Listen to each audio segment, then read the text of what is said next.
6 months after I filed for divorce, I was diagnosed with breast cancer. And I had lymph node involvement. I had a bilateral mastectomy. I had reconstructive surgery. I lost my hair. I had chemo. I had radiation. And then I was still smiling through it all. Like, that's not me. Like, I fell apart when a friend accidentally took my coat from Coachella. Y'all feel it? Oh. Welcome to Come Back with Erica Cobb. My guest today is a successful fashion lifestyle influencer and blogger who so many aspire to emulate, myself included. So when she stopped down to be transparent about not only her relationship setback, but her health setback as well, we all took pause. What would come next was a generous testimony teaching in real time to share more on her comeback journey. It's Clark & Stone founder, Ceta Walters. Hey, Ceta. Hey, Erica. Thank you for having me. Check it out. You build this lifestyle fashion brand. Every image is the picture of perfection. And then you announce to your followers that you are getting a divorce and you've been diagnosed with cancer. So how did you come to the decision to be transparent with your audience and when you could have just curated and faked it? Well, you said the word curated. It's because my content is so curated that my life looks perfect, and it was not. So I just felt like, my whole premise of being an influencer is sharing my life, but I can't really share my life without sharing my life. So, which a lot of influencers do, and they seem to do well at it. But for me, I needed to have a community that was built on authenticity.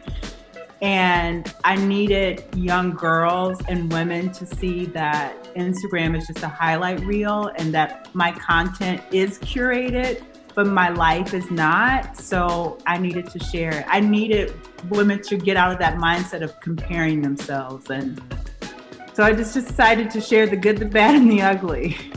So at this point, you have your brand, Clark & Stone. You realize that you've been diagnosed with breast cancer and you're going through a divorce. So what surprises you in hindsight the most about what you were able to accomplish during this setback season in your life? My attitude towards it all surprised the hell out of me. I was diagnosed with breast cancer 6 months after I filed for divorce, and that could have just knocked the wind out of me, and it did for a minute. And I don't like to call it a pity party. I used to say I gave myself a 2-week pity party, but it was really allowing myself to feel the pain. So I felt the pain of that breast cancer diagnosis for 2 weeks. So for 2 weeks, I woke up, I cried. I took a shower, I cried. I went to bed and I cried. And then one Sunday I woke up and I didn't cry anymore. And I'm like, well, I was already going through a divorce. So breast cancer, I suggest you just get in for the ride, because I'm still committed to creating the life that I was trying to create for myself once I chose to file for divorce. That's real.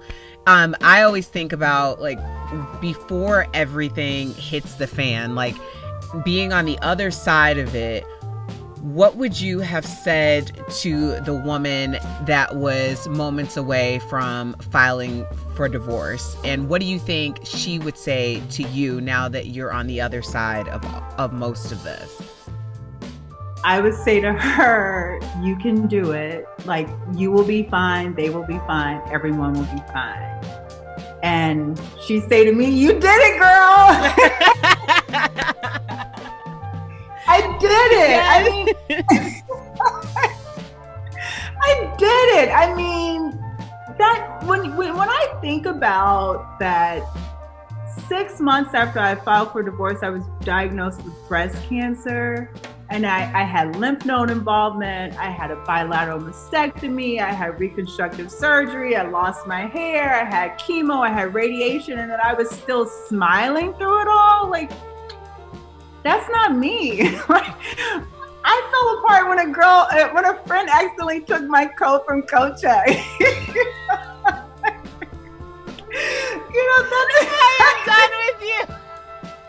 I am done with you.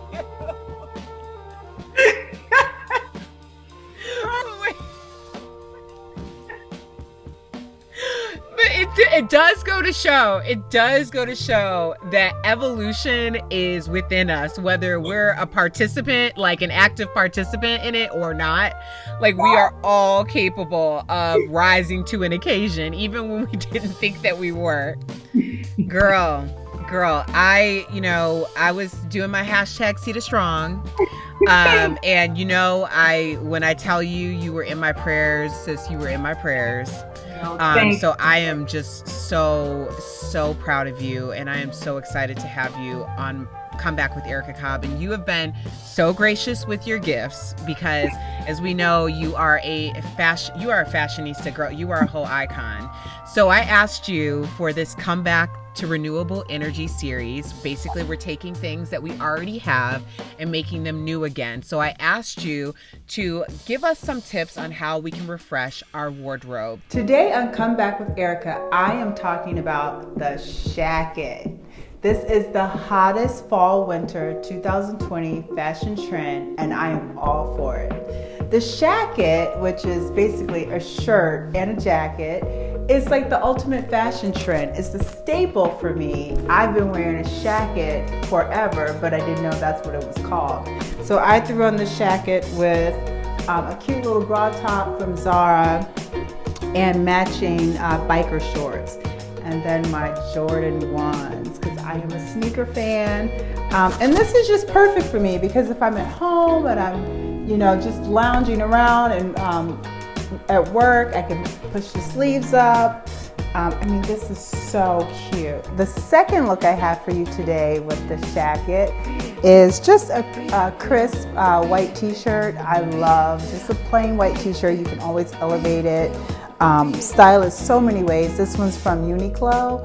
And then a high waist jogger from Aritzia. And then a cute little sling bag. Because I like to dress up or dress down my joggers, but then I showed how just a cute Adidas Superstar will look really cute.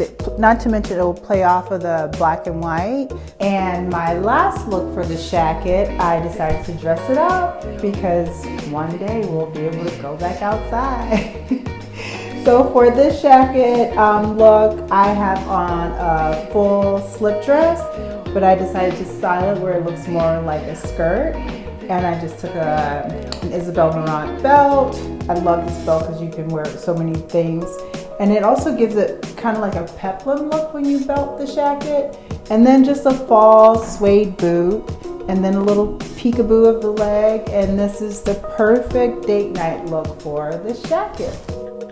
Well, Ceta, I am so proud of you. Of course, I'm always following you on Clark and Stone. Come back, kids. Make sure you follow Ceta on Clark and Stone, because she is just absolutely, it's just inspiring. It's nice to go to some place where it's always going to be consistently uplifting, and it's going to be family, and it's going to be vibrant, and that's all things Clark and Stone. So thank you for allowing us to share your story on Come Back with Erica Cobb and showing us how to reimagine ourselves in the process. Come back, kids, for more exclusive content on Ceta and Clark and Stone. You can go to my online home, comeback.tv.